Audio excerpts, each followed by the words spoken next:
Headshot. Oh, sorry, wrong game.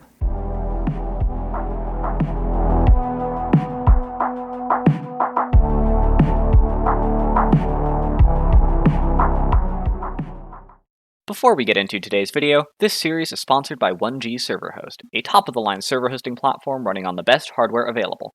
With 1G, getting a private server for you and your friends has never been easier thanks to their intuitive server configuration and top-notch customer support.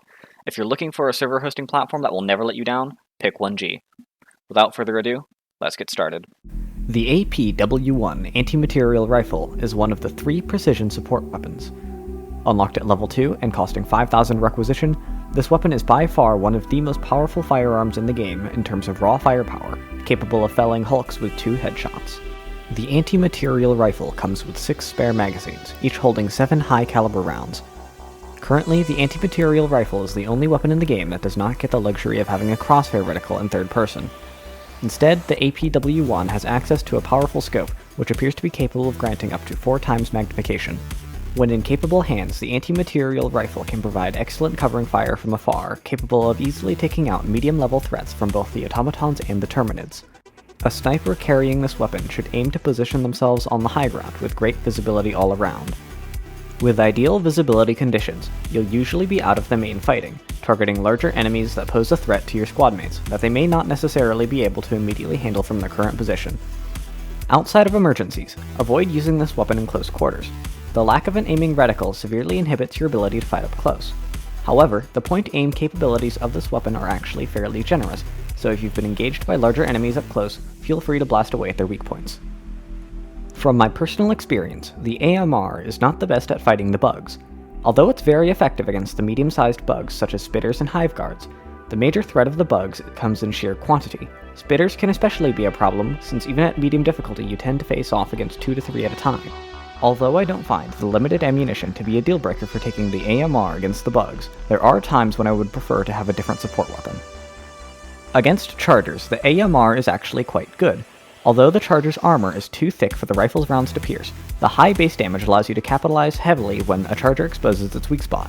While I have yet to fire the AMR at a Biotitan, given that autocannon shells will bounce right off the armor, I doubt that the AMR will be capable of getting through it.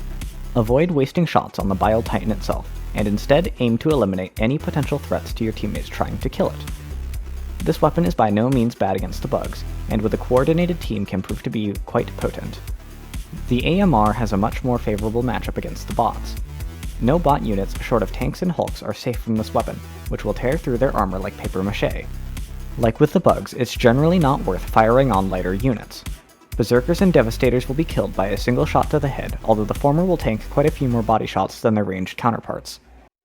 Prioritize eliminating Rocket Devastators and Heavy Devastators in particular, since these two tend to bog down and suppress Helldiver squads the most. Keep in mind that the ballistic shield carried by the Heavy Devastators is capable of shrugging off your shots, so aim for their head and upper right torso. Against hulks and tanks, the AMR proves to be an outstanding asset. Hulks especially are vulnerable to the might of the AMR, since they can be taken down swiftly with 2 shots to the head. Tanks and heavy cannons are a bit trickier to deal with, but are still quite vulnerable at their weak points. By getting in close and flanking tanks and cannon turrets, dumping a full magazine into either unit's weak points will leave them crippled if they aren't outright destroyed. The Anti-Materiel Rifle is an immensely powerful weapon. When used by a competent marksman, the AMR is capable of making sure that your squad doesn't have to worry about being shot out of nowhere by a rocket barrage or a spitter stream. Although clumsy in close quarters, the ability to quickly and efficiently deal with high-profile threats from afar greatly outweighs its drawbacks. There's nothing more comforting in the heat of battle than knowing that any major threats will be dead before you realize they were even there. Hey, thanks for watching. I now have a Patreon, so please consider supporting me there, which will allow me to focus entirely on making new videos. If you want to see more of the shenanigans Regnum Malum gets up to, check out our main channel. Alternatively, if you want to get in on the action, join our Discord. Links to both are in the description. This is Nappa, Eye of the Apple, signing off.